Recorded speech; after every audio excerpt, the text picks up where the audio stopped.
ඉතින් වෙනදා වගේම මගේ YouTube channel එකට ඔයාලව ආදරයෙන් පිළිගන්නවා. ඉතින් මං උදෙන්ම බුදු පහන තියලා ওই විදියට තමයි ඉතින් මම වැඩ පටන් ගන්නෙ. ඔන්න ඉතින් පුංචි වැස්සකුත් මේ පැත්තට දැන් යනවා. ඉතින් උදේ මේ වෙද්දී 6 මාරට විතර තමයි ඉතින් ඔය වැස්සක් යන්නේ.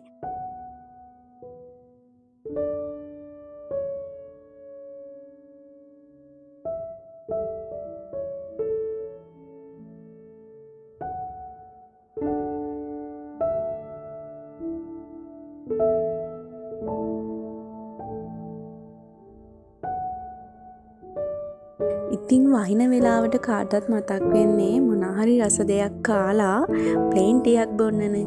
ඉතින් මං උදේ උයන ගමන් ඊට පස්සේ ආයේ ඉතින් මම ප්ලේන් ටියක් බොන්න ඕන ප්ලේන් ටියක් හදා ගන්නවා. ඉතින් ඒකට මම මාමයිඩ් ගාලා බිස්කට් එකකුත් කන්න තමයි දැන් ඉතින් හදන්නේ. ඉතින් මට මේ දවස්වල ඔයාලට වීඩියෝ එකක් අරගෙන ඉන්න බැරි වුණා. මම ඔයාලට ඉස්සෙල්ලා වීඩියෝ එකේ කිව්වනේ මගේ ෆෝන් එකේ ටච් වෙන්නේ නැහැ කියලා. ඉතින් ඇත්තටම මට තාම මගේ ෆෝන් එක හදා ගන්නවත් අලුත් ෆෝන් එකක් ගන්නවත් බැරි වුණා.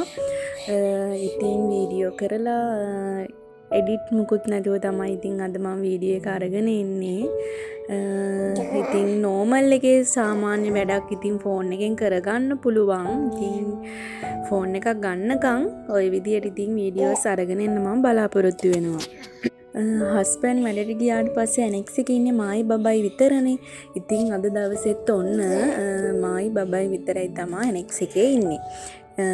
ඉතින් ඒ වුණාට මට ගෙදර වැඩ තියෙනවා, රෙදි හොද ගන්න තියෙනවා, උයන්න තියෙනවා, ඒ වගේම ගෙදර අතු ගන්න ඒවා වැඩ ටික තියෙනවා. ඉතින් ඒ වැඩ ටික කරගන්නකම් මගේ පුංචි බබා ওই විදියට ඉතින් එයාගෙන් කිසිම කරදරයක් නැතුව එයා සෙල්ලම් කරලා ඉන්නවා.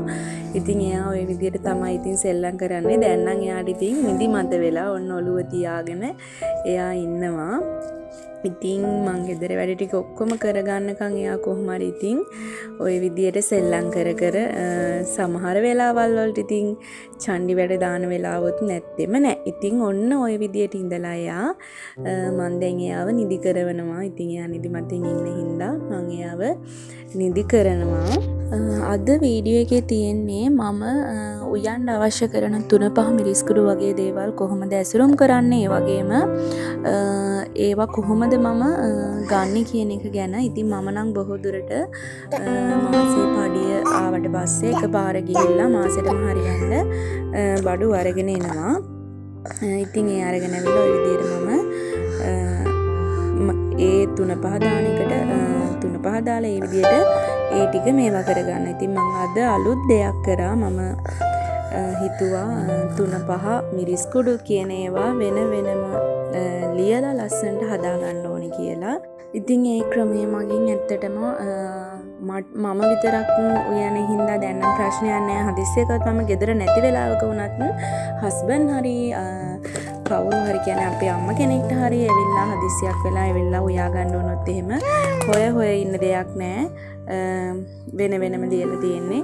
අවශ්‍ය දේ අරගෙන උයන්න විතරයි තියෙන්නේ. ඉතින් ඒක ඇත්තටම මට ලේසි කියලා හිතුණා. ඉතින් ඒ විදිහට මම ওই විදිහට මම ලියා ගන්නවා. පොත කිස්සලා ලියාගෙන ඒවා ලස්සනට කපා ගන්නවා. කපාගෙන අපිට එනවනේ එතකොට ඔය දැන් කපලා කොලේ ඇලුවොත් එහෙම ඒක හේදෙන්න බලනවා. අපි දැන් කප් හොද ගන්න වෙලාවට හේදෙන්න බලනවා. ඉතින් ඒ හින්දා මම මේකට සෙලෝ ටේප් එකක් අලවලා තමයි කප් එකේ අලව ගන්න. එතකොට කප් එක සේදුවත් ඒක දිය වෙලා යන්නේ නැහැ. ඒ විදිහට මම 3-5 මිරිස්කුඩු දාන එක වෙන වෙනම ලස්සනට ලියලා ලස්සනට අලව ගන්නවා.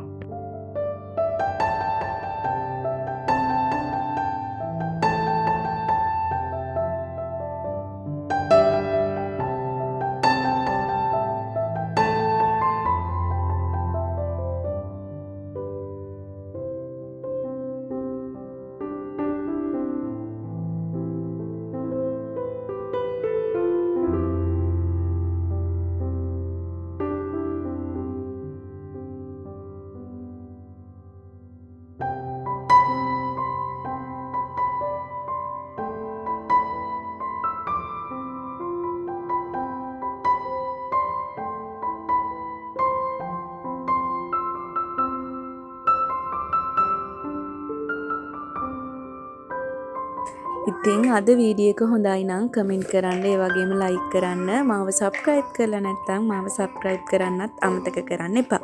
ඉතින් මේ වගේ ලස්සන වැදගත් වීඩියෝ එකකින් යලිත් හමු වෙන්න බලාපොරොත්තු වෙමින් එහෙනම් මං ගිහින් එන්නම්. ඔයාලා හැමෝම පරිස්සමින් ඉන්න.